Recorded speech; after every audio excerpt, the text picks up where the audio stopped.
Welcome to the Quick Talk Podcast with Joshua Latimer, where we discuss business, life, family, faith, struggle, fire, pain, and ultimately winning. It's time to take massive action. Look, I can't work harder on your life or business than you do. It's ultimately all on you. You know, God created all the food the birds would ever need, but he doesn't put it in their nest. You've got to go get it. 10 out of 10 people die. So how about doing something today that actually matters while you still can? Hey everybody, Josh here. Welcome to the Quick Talk Podcast. I'm hanging out with my high school sweetheart, Ashley. We've been to hell and back. We've climbed mountains and crossed valleys and done crazy stuff in our businesses over the years. And I'm excited to talk to you. How you doing today? I am doing great. The topic, yesterday we talked about overcoming overwhelm, the big, dark, gloomy, tar-like substance that makes you get paralyzed and stops you from achieving things in business when you feel overwhelmed and you're hyperventilating. Today we're going to talk about productivity hacks, ninja tricks, which may or may not sound like it intrigues you, but I promise what we're going to cover is super valuable stuff. Well, I have to tell you and admit that I'm a little nervous because after we did our podcast about overcoming overwhelm, I had a brief moment where I got overwhelmed. And so I had to use our own tips on it. And I was like, this is ridiculous. I just talked about this. Yeah, that was like 24 hours ago. What happened? Tell us what happened briefly. Oh, it's not important to what we're talking about. It just was a mom thing where someone's homework needed to be read and someone was hungry and someone needed a snack and someone just, had a bad time. She was just crying. And so I just had to rein it back in and not let everything make me overwhelmed. And I had to run to the store and I just decided to prioritize and get it done. Make a list. Yeah. Well, this stuff happens in business all the time where you wake up optimistic on a Monday morning, you start working, and that really big job that you sold last week, you're excited, they cancel or they reschedule, or you get there and the homeowner's crazy, your employee doesn't show up, or he shows up late, or he smells like weed when he shows up, or something. Something will happen. Or you have a 3-day window to get this huge job done and it thunderstorms the whole time and now you're completely screwed, right? And then your kid gets sick and then your brakes go out. It feels endless, right? Yes. So I want to open up today's session, though, by making a claim. My claim is that I believe man was designed to produce stuff, to work, okay? So I was listening to an audiobook the other day, actually on accident because the Bluetooth in my truck just started playing this chapter. And the guy in the audiobook said, you ever have someone that tells you, yeah, you're working too much, man. You just need to slow down. Why don't you push pause? You're just working too much, life's about more than work. Have you guys ever had someone like that speak into your life? I know that I have, even recently, because I do work a lot. But there is a great sense of accomplishment when we build things. The problem comes, in my opinion, and I'll get your opinion, Ash, when you're working like a maniac, but you don't feel like you're being productive. You're not going anywhere. You're not building anything. You're not producing. Working and producing are not the same thing. I've said in the podcast a lot that there's a huge difference between working hard and having a high level of effort and actually being productive. They're not the same thing, and it feels good to work really hard if you're actually producing and building and creating. What do you think? Yes, I always like to say that you need to work smarter, not harder. I have learned that from my husband, actually, is because sometimes we think that if we're just sweating, we must be accomplishing and producing stuff. But if we're not actually taking action into the right steps and working really smart, then maybe we aren't producing. But a great example is yesterday was take your child to work day, and Josh brought one of our sons in, and he actually felt so accomplished when he came home from work yesterday. His dad even paid him, but he actually went to actual work. He said, most kids aren't doing this at work today, Dad. They're just watching. But Josh had him filling out spreadsheets and actually working, and he paid him. He got paid to do it, and he felt like a champion when he came home last night.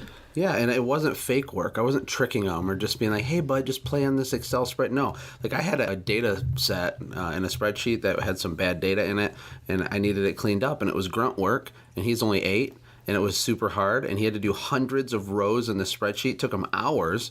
But he broke it into little chunks, which we'll talk about in a minute.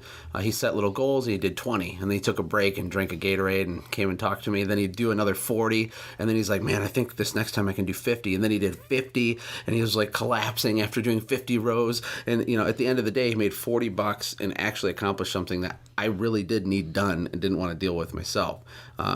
I thought it was really cool. And when we went to the store last night, he had his $40 in his pocket, and he's like, I have to spend at least $1.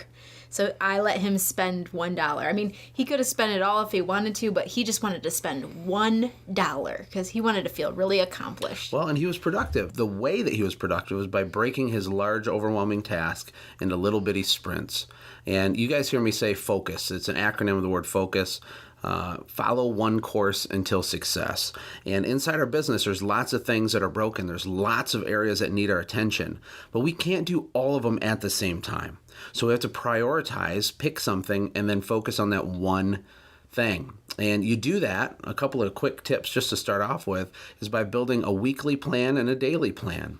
So whatever kind of business you have, whatever the biggest pain point is, whatever the biggest blind spot is, let's break that down. If it's something simple, it could just be 1 or 2 line items on your daily plan to accomplish something. If it's big, maybe you add it to your weekly plan a couple weeks in a row, but then you reverse engineer little bitty chunks.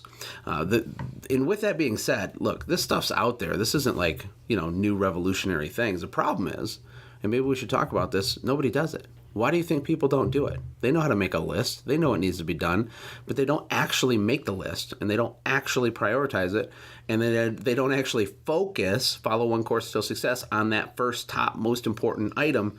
Why don't we do it?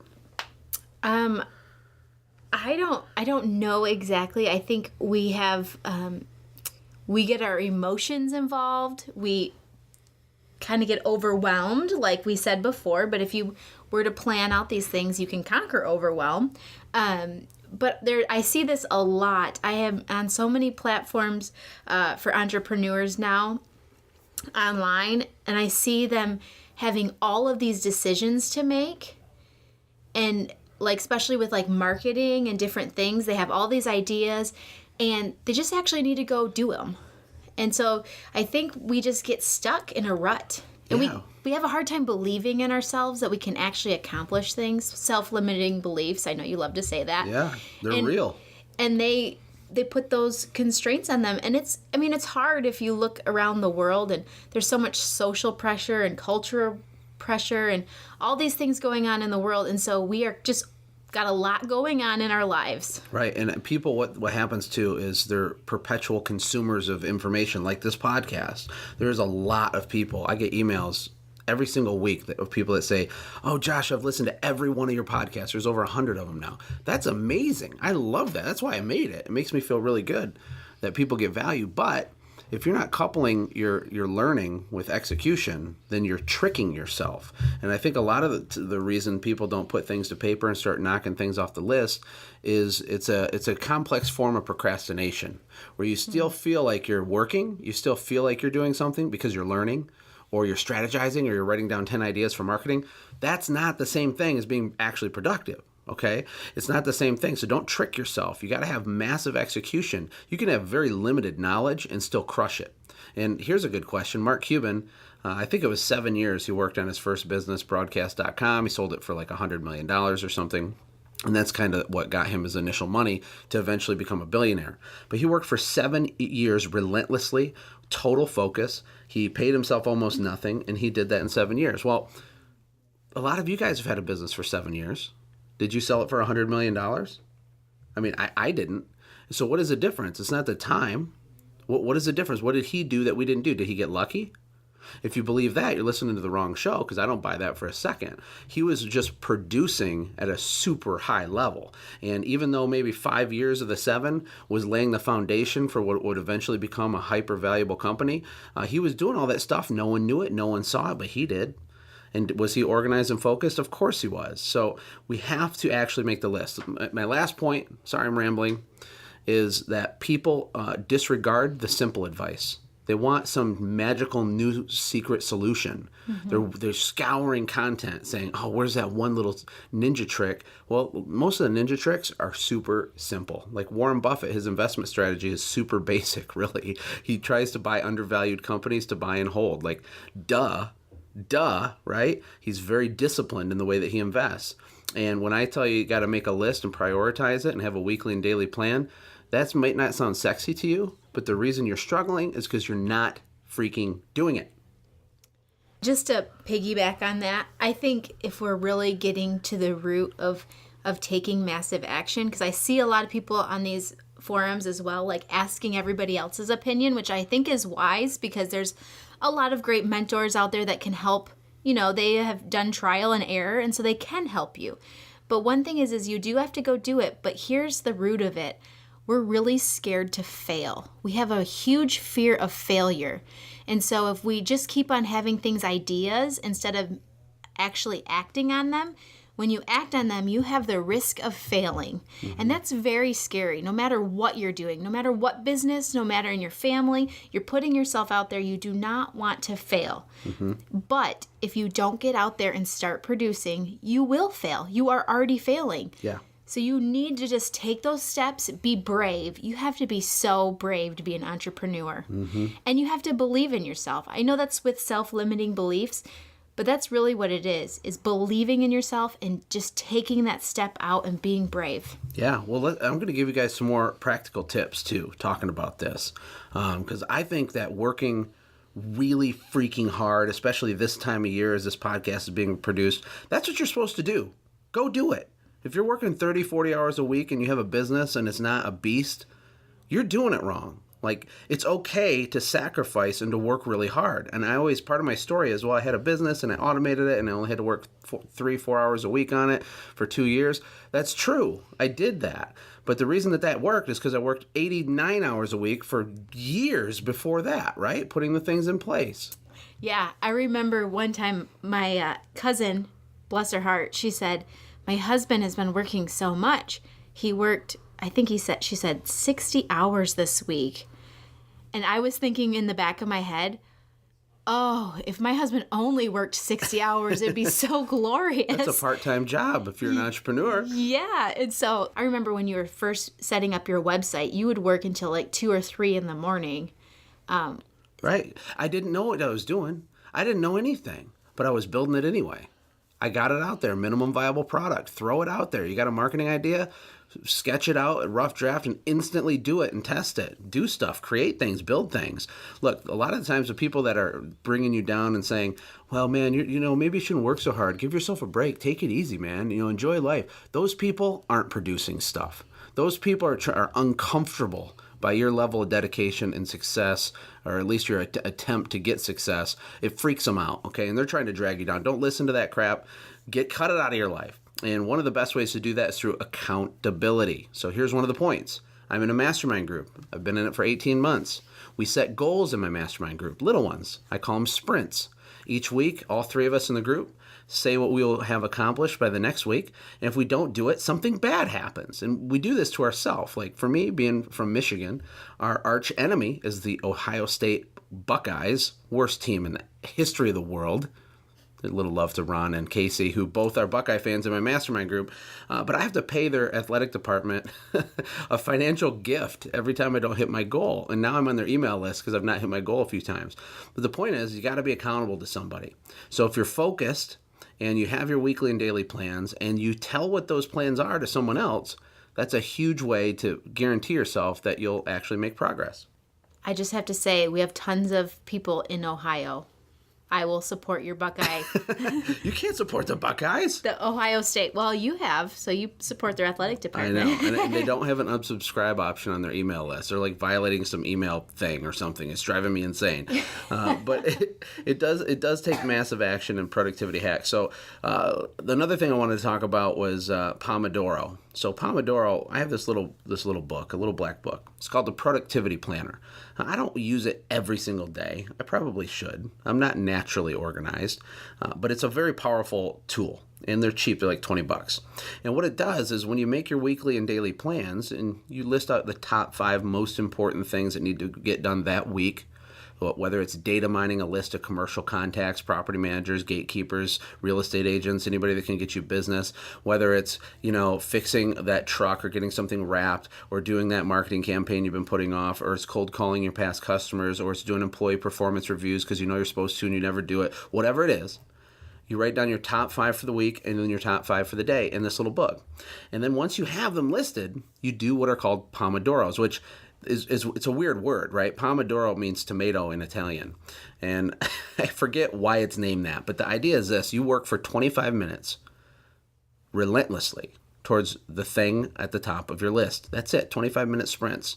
And what I like to do is turn everything on airplane mode, turn your notifications off, shut it off, and you focus for 25-minute super burst, and you'll make a bunch of progress. When you're done, take a 5-minute break, and then do it again, and then do it again. So if you did it 3 times, you would have done 3 Pomodoros. Eventually, that first thing on the list is accomplished, right? And then you go to the second, do it again. You go to the third, you do it again.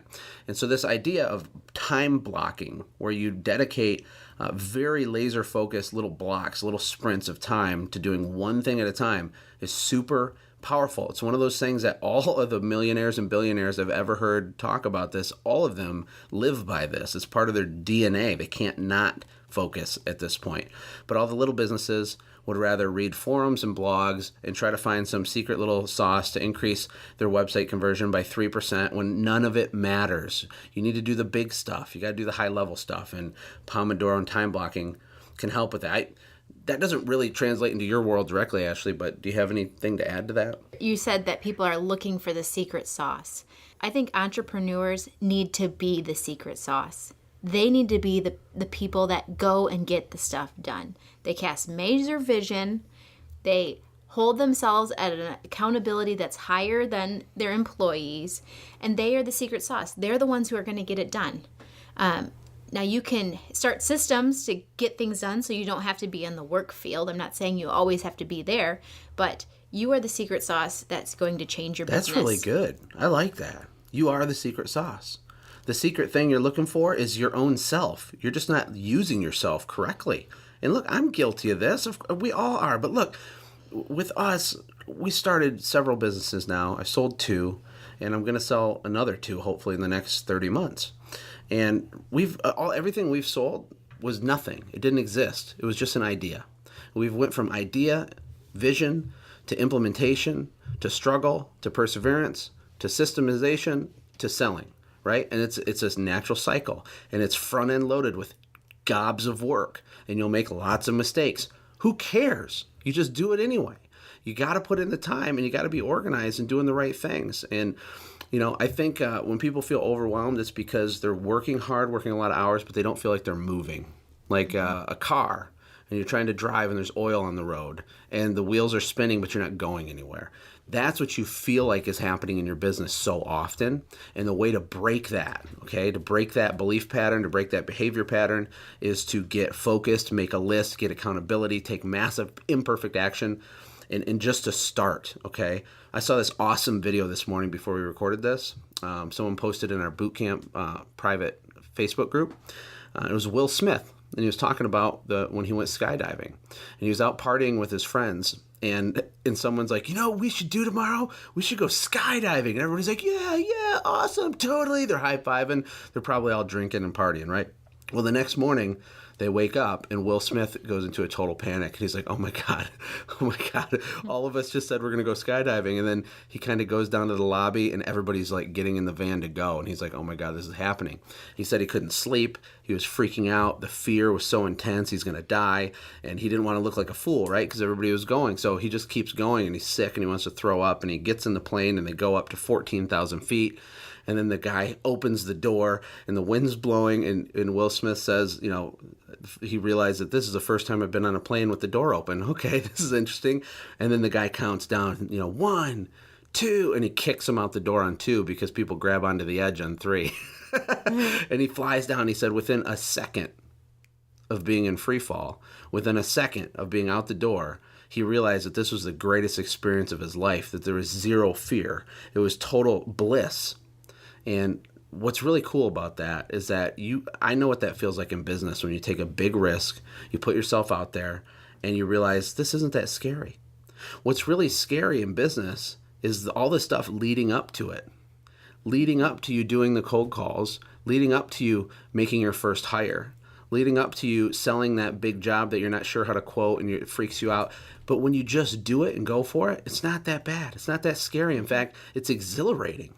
And if you learn to live in that spot where you're continuously uncomfortable and you're continuously pushing the boundaries and the envelope of what you've done before, if you just be comfortable being uncomfortable, your business will just become a rocket ship. And I know that my wife has seen that in our life, right?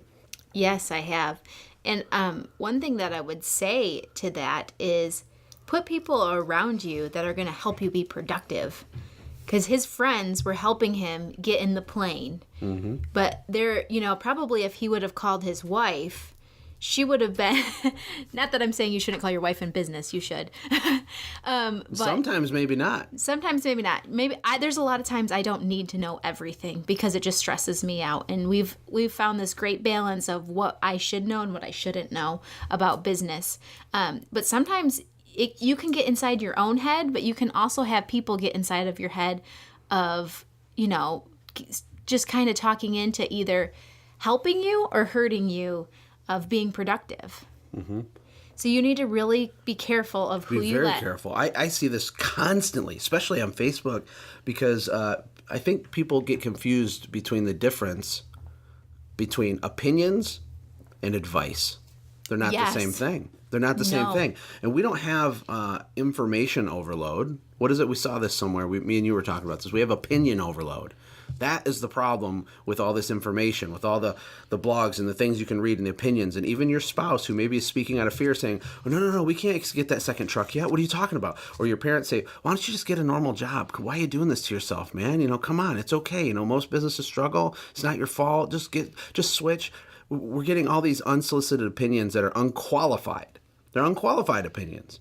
Don't confuse other people's opinions, especially on Facebook or the forums, as being the same thing as advice. You take advice from people who have already done the thing that you're up against. And opinions, they can be useless.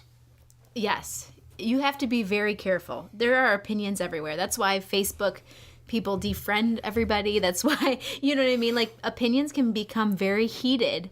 And they can feel very real. Like it's like if you're going against what someone else's opinion is, that you're doing the wrong thing. Do the right thing for you, for your business, for your area. Also, all over the world, there's different culture norms and different social norms. You know your culture. You're living inside of where you're doing business. Know what works for you. Trust your gut, man, because making bad decisions is still better than making no decisions. Yes. It just is. You just got to make decisions. There's a book on my shelf over there called Decide. Decide. That is an execution type of word. Just decide. It's happening. Boom. It's done. You're confused if you should make the hire for the employee. Make the decision and own it immediately. I did a coaching call last week with someone, and we broke down, okay, what do we do? He's like, I could do this. I could do that. I said, stop. Let's pick which one we're doing right now, up or down, black or white, which one makes the most sense. And he's like, well, I think I should hire. Boom, we're hiring. That's over. That's done. That's been decided. That's happening. There's no questioning it anymore. There's no nothing. Now let's talk about how we're going to make that happen. And so you can spend weeks saying, should I, shouldn't I? I don't know. Should I go green or blue? Do I go up or down? Do I go left or right? Make a decision. Trying to have a perfect decision is impossible. In fact, they've done studies on CEOs, and one of the big metrics that is common among hyper successful CEOs is that they make decisions very quickly. They'll get some advice, not opinion. They get advice from competent people. They look at the facts and they make a decision. It has nothing to do with them always making the correct decision. It has to do with them making a decision. Because when you're indecisive, everything stops in your company. Everything stops in your mind. It's like pushing pause. I think that's why so many people I've talked to have 10 or 15 or 20-year-old businesses and just nothing's changed. They've been indecisive on where they're going, indecisive on what they want. They have total fear on making decisions and moving forward, and they trick themselves into thinking, well, it's just a good family business, and, this is just the way it's supposed to be. No, it's not. It doesn't have to be that way. What do you think? Well, I'm just going to give just something that you said triggered something in my mind, and I just wanted to speak to the spouses of the bunch, and maybe just kind of share a little bit about how I've evolved as a business person's spouse. Something I used to do is I used to give my opinion about the business very early on. And I'm also a very emotional creature. Is that true or false, Josh? That's true. That's true. And so I would take it personal when he didn't use my advice or what was really an opinion. But I would get very emotional about that. And sometimes I would not see the end result. I have to really be spoken vision into. So my husband has to remind me of the vision of where we're going sometimes. And something that has really helped my husband produce and us to produce together is to encourage. I don't know where I'm just kind of pulling No, this this from. is going perfect because you know how many people are discouraged? Listen to this. You know how many people are getting, it's like they're dragging around a 50-pound weight on their ankle trying to do what's best for their family to the best of their ability, but it makes it almost impossible if you are married and there's not unity on the vision for the business. And I have had a few wives and girlfriends and different things have contacted me saying, how do you do this? And I would say sit down and start thinking of how you like to be encouraged and how your spouse likes to be encouraged. So I just started this thing where I'm just kind of me. I mean, you find what's you and do it. But I love to leave notes for people. So I always leave encouraging notes for the staff. If we have people come in from out of town, I leave them notes. I leave them voice messages sometimes. I just remind people where we're going. Even if I don't believe it myself, I know where we're going in my mind. And so it's a maturity thing of setting things that will make people happy. Like, it's really funny as you say this because on the whiteboard right behind us where we're recording this is a note you left me on my whiteboard. Because you do this all the time. We just had some guests fly in from Oregon, another one from New Jersey. You left them notes. I didn't tell you to do that. You just do it. It's hard baked into you. And people love it. And it is encouraging. I'm going to read the one on my whiteboard. It says, I love you, with the exclamation point with a little heart as the period under the exclamation point. Great detail. Great attention to detail. And it says, have a blessed day. Keep pushing on. Trust in the Lord. Stay focused. That is like nitrous oxide in my business gas tank. It really is. You walk in with all the stress. It's a huge deal. But there is a flip side to this, and that falls in the weight of the person running the business. And you have to lead your family well. You have to lead your spouse well. You have to communicate vision. A lot of people that are poor communicators struggle in business. If anything, you have to over-communicate. And communication is a generic term, but with your employees, with your family, you have to set expectations, right? And you have to revisit it all the time. I always use the analogy, what if I only told you I loved you on our wedding day and I forgot to say it again? Yeah, that'd be tough. And then every time we have a fight, you're like, you don't even love me. And I say, what are you talking about? I told you I loved you 15 years ago when we got married. Good grief. Why do I have to keep repeating myself, right? We do that as owners. We think because we told somebody something, because we communicated vision or how to do a system, that's it. That's not it. That's step one out of 193 steps.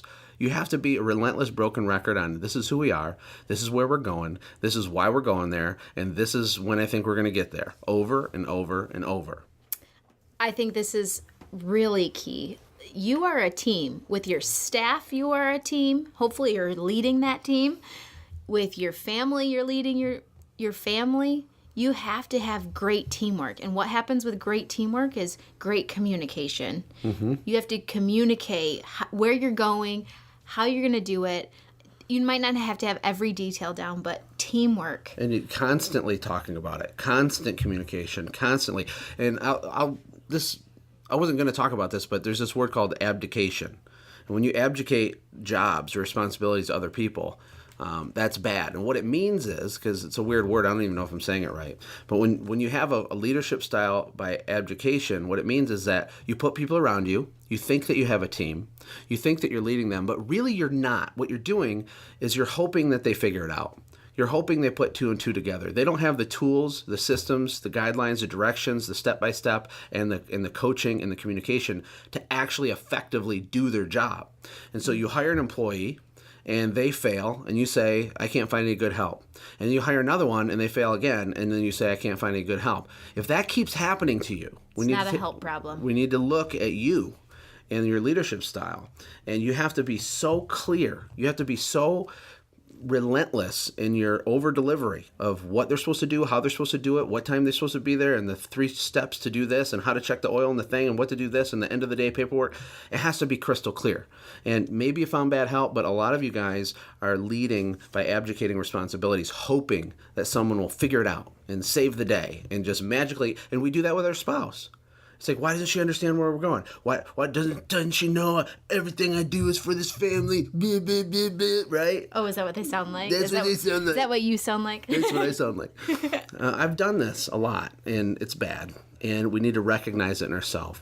The last point I have on our list, Ash, for productivity hacks and ninja tricks, and then we'll recap, is to score yourself. We need to score ourselves. And so when you're doing your Pomodoros, when you're doing your daily and weekly productivity kind of checklist with your top 5 things, at the end of the day, give yourself a score. In the productivity planner, it has a little score at the bottom, just 1 through 10. And be hard on yourself and be honest, but just document kind of how focused you were. I have mine right in front of me, and there's a couple days in here where I scored myself a 2 and a 3 out of 10. Because that was the truth. I probably went down a YouTube rabbit trail or something happened that derailed my day. But put it on there. That way you start measuring it, because whatever you measure will improve. If you don't measure it, it can't improve. If you don't weigh yourself, you can't lose weight. How do you know if you lost weight, right? I love where you're going with that. I just wanted to talk about leadership, because leadership is like my thing. It's what I was trained to do for 11 years. I've went all over the country taking leadership classes and doing different things with leadership. But when you are leading your employees, it is super beneficial to take extra time to be very clear about your expectations. It will take more work to train them on how you want the truck to look. It will take more work to do certain things on the front end of that. Mm-hmm. But if you set the expectations very clear in the beginning, mm-hmm. then you only have to do maintenance on the leadership. Absolutely. 100% true. I mean, mic drop right there. We have to over-communicate in the beginning. Very, very true. Good stuff. Let's recap. We started out by talking about man was designed to produce. So my question to you, to encourage you, hopefully, not to discourage you, but maybe you need a wake-up call here, is are you producing or are you just working really hard? And when he says man, he means man and woman. He just means... in the biblical sense. In the general form. I just want to clear that up. Yeah, like mankind. Yes, mankind. Mankind was designed to produce. We have tons of female listeners and entrepreneurs. Tons of them. Oh, I know. That's why I was including them. Yep, and I love them, and they're super smart, and they're crushing it. A lot of these, it's amazing. So mankind was designed to produce. You were designed to produce. So ask yourself, are you producing? Is the needle moving? Okay? If it's not, then shake things up and have a behavior disrupt moment, right? And how do you produce? How do you become productive? You have to focus. Follow one course until success.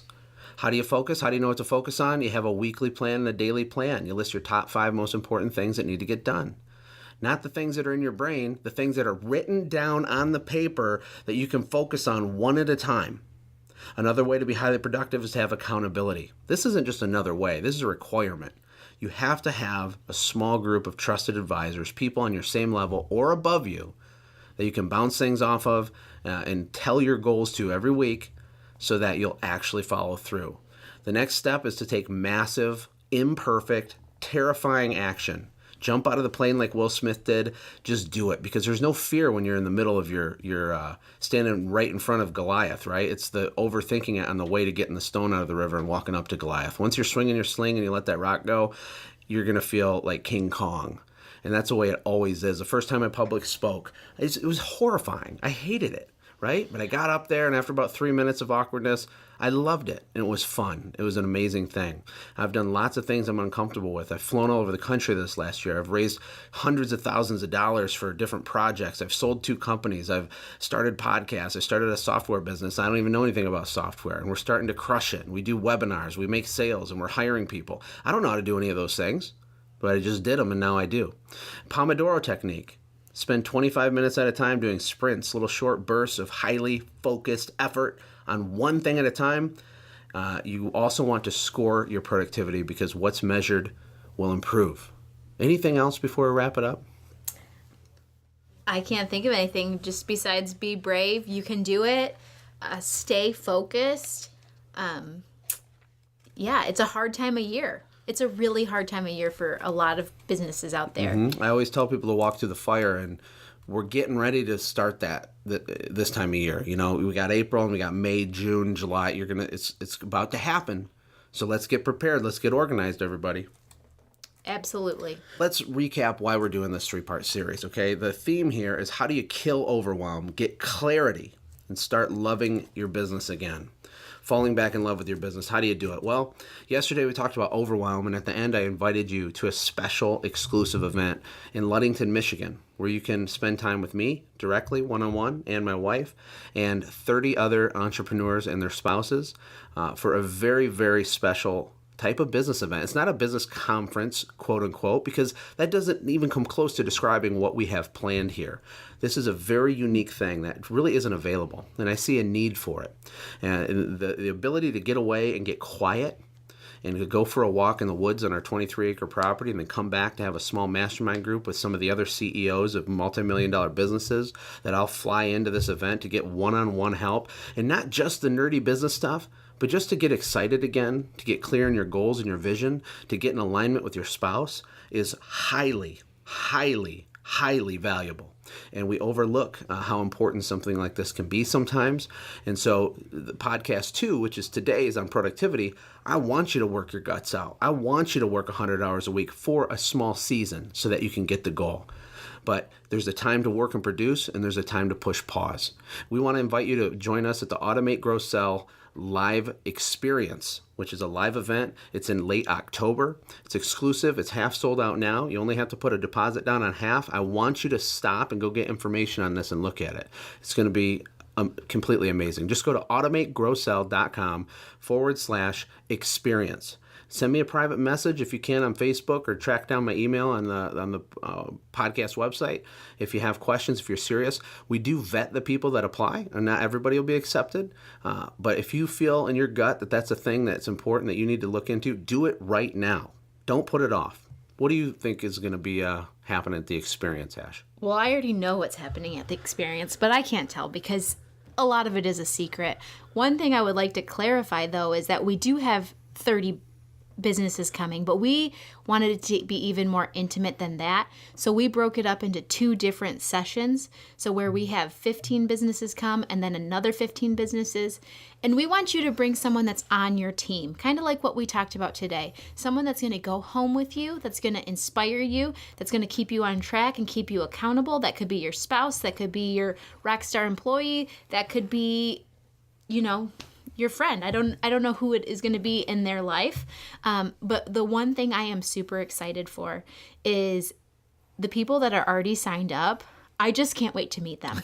We have very good group. I might be freaking out a little bit. Very, very, very good group. Like when I have this thing that I send out after they have been accepted and different things, and the goals that people are writing back and the things that they're writing about gets me so fired up. Mm-hmm. I am just beyond excited. And the event, the surprises that are coming, no one can even put it in their mind what's happening. They can't even conceive what's going to be happening here. It's going to be so weird and amazing and so great. That's why we're calling it the experience. I promise. It will be a very memorable experience.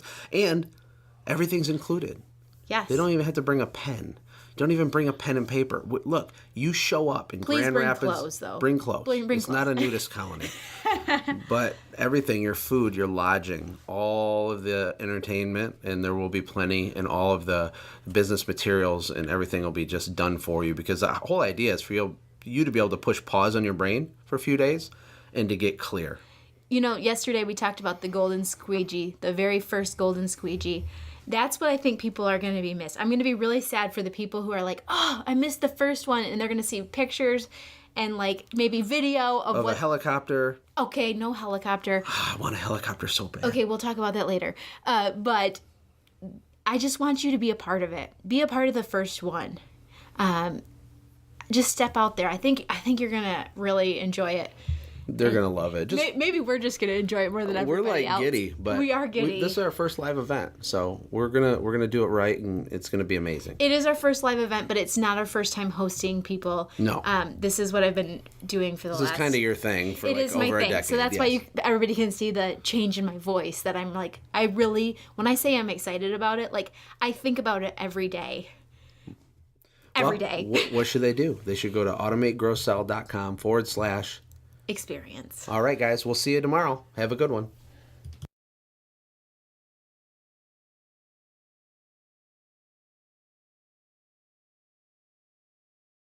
Hey, thanks for hanging out, friends. And from all of us here at the Quick Talk Podcast team, we hope you loved today's show. We hope that you were inspired to become a doer and not just a listener. Apply what you've heard today in your own business and watch things change for the better. Lastly, remember that all the money in the world can't save your soul. Seek first the kingdom of God, my friends. We'll see you next time. For more information about the Quick Talk Podcast or Joshua's other businesses, visit our website, quicktalkpodcast.com. Have a blessed day.